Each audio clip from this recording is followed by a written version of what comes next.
Bonjour, mon nom est Luc Chaussé. Je suis un des pasteurs de l'Église dans la Lanaudière, une église située à l'Assomption, une ville d'un peu plus de 20 000 habitants, dans la région de la Lanaudière. On a implanté notre église en 2012 et au début, dans les premières années, on louait une salle communautaire. Après quelques années, on s'est aperçu qu'il y avait des contraintes et on a voulu avoir notre propre bâtiment. Et pour cette raison-là, on s'est mis à regarder les bâtiments qui étaient à vendre dans la région, en sachant très bien que les villes, ils ne sont pas toujours très hautes à pouvoir transformer des zonages commerciaux en zonages de culte. Ma fille, un matin, elle arrive, elle dit « La fruiterie a fait faillite, est à vendre. » C'était vraiment un endroit idéal pour nous, sur la ligne commerciale, une salle de la grandeur qu'on voulait et en même temps pas cher parce qu'elle venait de faire faillite. Alors, on est allé voir la ville avec crainte un peu, mais on s'est dit, au pire aller, on leur offrira d'ouvrir une salle de réception s'ils nous refusent d'être une église. Et en effet, c'est ce qui est arrivé. Le directeur de l'urbanisme nous dit non, on ne peut pas mettre un lieu de culte sur notre ligne commerciale. Par contre, avant même qu'on lui dise, il nous dit, vous pourriez ouvrir une salle de réception parce qu'on n'en a pas beaucoup dans la région, puis ça serait un besoin. Et bien entendu, il nous offrait ça parce qu'il nous connaissait en étant une cellule depuis plusieurs années. On avait déjà fait des œuvres dans la ville, on était en relation avec plusieurs organismes communautaires. Alors rapidement, on a décidé, on achète cette place-là et on commence la transformation en salle de réception.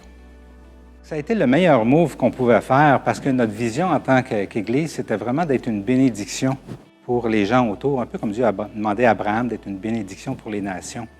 Et pour refléter l'amour de Dieu, on savait qu'il fallait connecter avec les gens. Et quoi de mieux qu'une salle de réception pour connecter avec les gens? Et effectivement, dès les 8 mois qu'on a pris à rénover, il y a plein de gens qui arrêtaient et disaient « Qu'est-ce que vous faites là? Ah, vous faites une salle de réception? C'est extraordinaire, on n'en a pas dans la région. » Et les gens étaient déjà enthousiastes. Nos jeunes avaient dans leur cœur, nos jeunes designers dans l'Église, ils avaient dans leur cœur de faire la plus belle salle de la région parce qu'ils disaient « Dieu fait toujours les choses les meilleures. » Et Nathalie, qui était...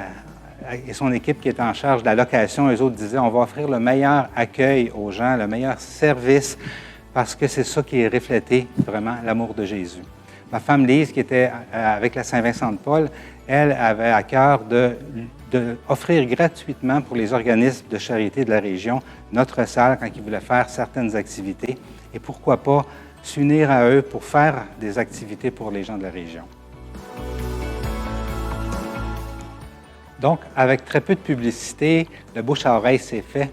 Et au même moment où on commençait à se réunir dans notre bâtiment comme Église, la population autour commençait à louer la salle pour des mariages, des baptêmes, des funérailles, des fêtes d'amis.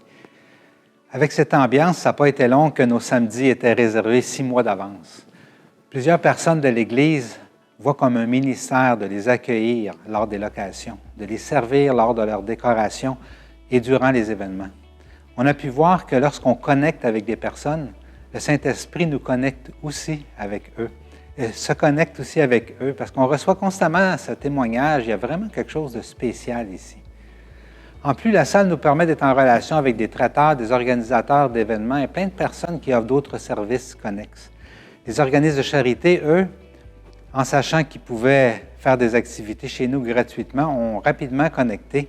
Et depuis 3 ans, on s'unit la Saint-Vincent-de-Paul, la ville de l'Assomption, la paroisse de l'Assomption et d'autres organismes pour offrir ensemble 3 soupers par année pour toutes les personnes en besoin dans le coin. L'Église offre aussi tous les ans le repas pour 200 bénévoles à l'Assomption qui participent à la guignolée. Nathalie a aussi eu à cœur de faire de la pub auprès des entreprises du coin et on a commencé à avoir des entreprises, des banques, Tim Hortons, la ville, la police, des partis politiques louer la salle pour leurs événements et leurs parties de bureau. Puis, une autre porte s'est ouverte. Étant une entreprise, un siège à la Chambre de commerce nous attendait. Certains membres se sont même mis à appeler Laurent, notre représentant, le pasteur de la Chambre des commerces. On s'est rendu compte aussi que le fait que notre salle n'est pas une église, mais une salle de réception, ça devient moins inquiétant et même invitant pour les gens lorsque l'Église fait des activités publiques, épluchettes de blé d'Inde, notre cabane à sucre, notre fête des Lumières, notre spectacle de Noël. Ça se passe à la salle de réception, le Cerf-Blanc. Même si on doit réserver la salle 1 an d'avance pour nos activités d'église, on apprend juste à être mieux organisé. Mais on ne veut surtout pas que ce que Dieu nous a légué reste à rien faire lorsqu'il pourrait servir de bénédiction pour notre région. On sait maintenant que Dieu avait un plan. C'est de nous offrir un bâtiment qui serve à nous connecter à la communauté parce que Jésus est un Dieu qui aime être parmi les gens.